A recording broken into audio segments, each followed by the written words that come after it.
Hello students, I hope you all are doing good. Students, आज का ये video on demand है।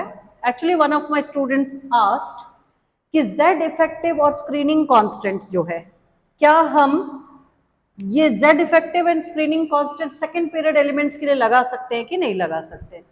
तो बच्चों, इसका आंसर है सेकंड पीरियड एलिमेंट के लिए आप जेड इफेक्टिव तो लगा सकते हो, लेकिन स्क्रीनिंग कांस्टेंट नहीं लगा सकते। इसका रीजन और एक्सप्लेनेशन इस तरह है। You know, when we move from left to right in a period, the size of atom goes on shrinking. Size of atom छोटा हो जाता है जब हम लेफ्ट टू राइट जाते हैं। ये आपको 9th, 10th, 11th, 12th CBSE syllabus में भी पढ़ाया जाता है। Now here see the second period elements: lithium, beryllium, boron, carbon, nitrogen, oxygen and fluorine.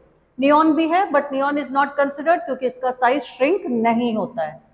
Now see the atomic numbers 3, 4, 5, 6, 7, 8 and 9. So when you right the electronic configuration और shells जब आप बनाते हैं तो सब में दो शेल्स रहेंगे और फर्स्ट शेल में यू कैन सी 2 इलेक्ट्रॉन्स हैं, whereas filling of electron starts in second shell. जो नया इलेक्ट्रॉन आएगा with the increase in atomic number वो किस में आएगा बच्चों? सेकेंड शेल में। अब हमें पता है सेकेंड शेल में डी और एफ ऑर्बिटल्स नहीं होते हैं, सो यहाँ पर कोई भी स्क्रीनिंग इफेक्ट नहीं लगता है। Now let's see what happens from third shell onwards. We know size of atom becomes bigger from third shell onwards. क्यों बड़ा हो जाता है? क्योंकि इसमें 3s, 3p एंड 3d।